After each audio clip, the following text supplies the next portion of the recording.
Ya Allah, tragedi banget. Entah anak kelas berapa ini lompat dari lantai 4. 26 September 2023, peristiwa tragis terjadi di Sekolah Dasar Negeri 6, Pesanggerahan, Jakarta Selatan. Ya Allah, tragedi banget. Entah anak kelas berapa ini lompat dari lantai 4. Ya Allah, astagfirullahaladzim.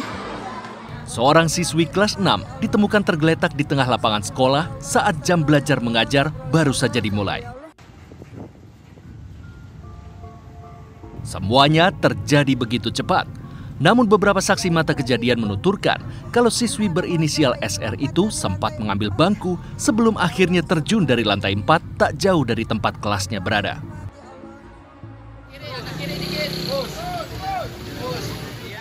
SR sempat dilarikan ke Rumah Sakit Fatmawati untuk mendapatkan pertolongan selama beberapa jam.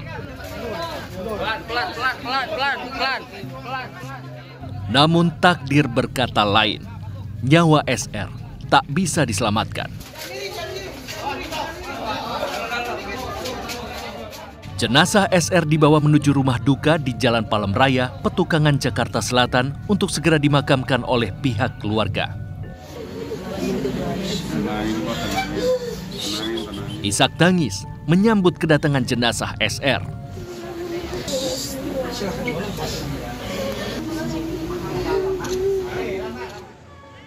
SR dimakamkan di tempat pemakaman umum Petukangan Utara, Pesanggerahan, Jakarta Selatan pada Rabu pagi. Selain keluarga, turut pula hadir guru-guru dan teman dari SR. Tentu tak ada yang menyangka SR harus pergi secepat ini dalam usia yang masih sangat belia dan dengan cara yang teramat tragis.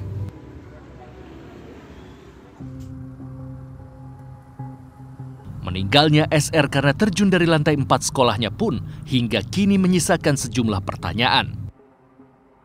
Apakah benar SR terjun karena kecelakaan atau karena sempat dirundung oleh siswa-siswi lain di sekolahnya?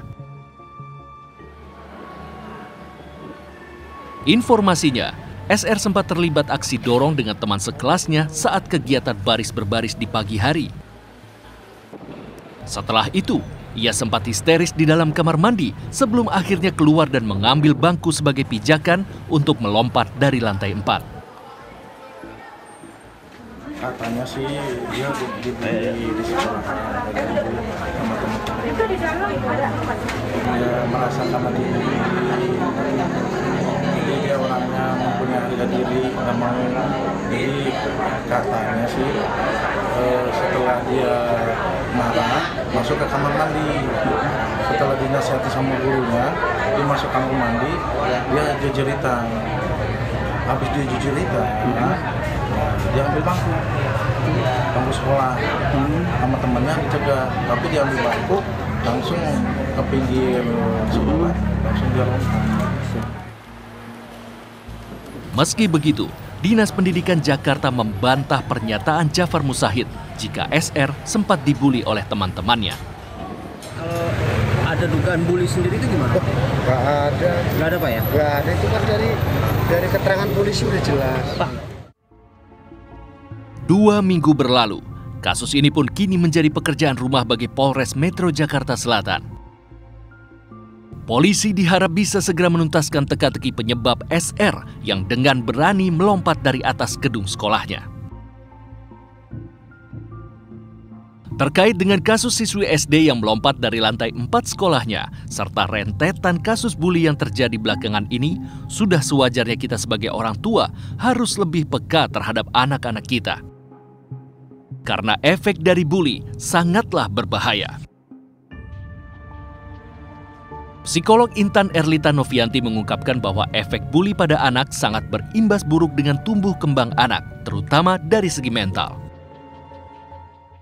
Korban bully justru banyak juga ya, korban bully itu dia bisa trauma, terus kalau dia nggak bisa menghandle traumanya ini akan berpengaruh kepada bagaimana karakter dia besarnya ya, tidak berani, terus dia penuh ketakutan ya, apalagi kalau bullyingnya lumayan keras ya, itu efeknya sangat luar biasa gitu. Maka kenapa korban bullying itu harus didampingi oleh pertama orang tuanya, kedua oleh sekolahnya, ketiga oleh lingkungannya, terakhir kalau memang udah dalam banget traumanya mungkin butuh bantuan ahli ya, psikolog atau psikiater gitu.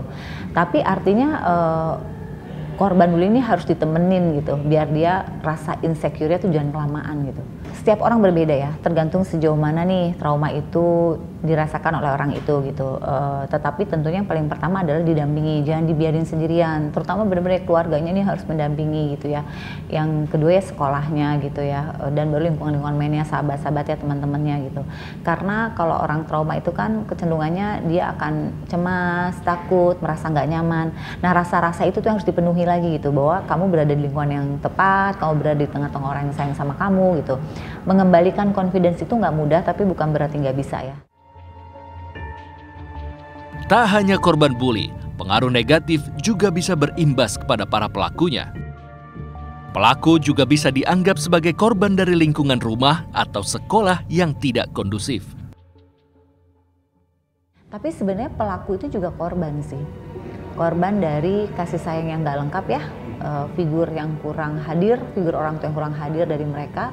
Dan mungkin mereka sebenarnya dalam kondisi mencari perhatian, karena anak mencari perhatian itu salah satunya memang jadi kesannya nakal.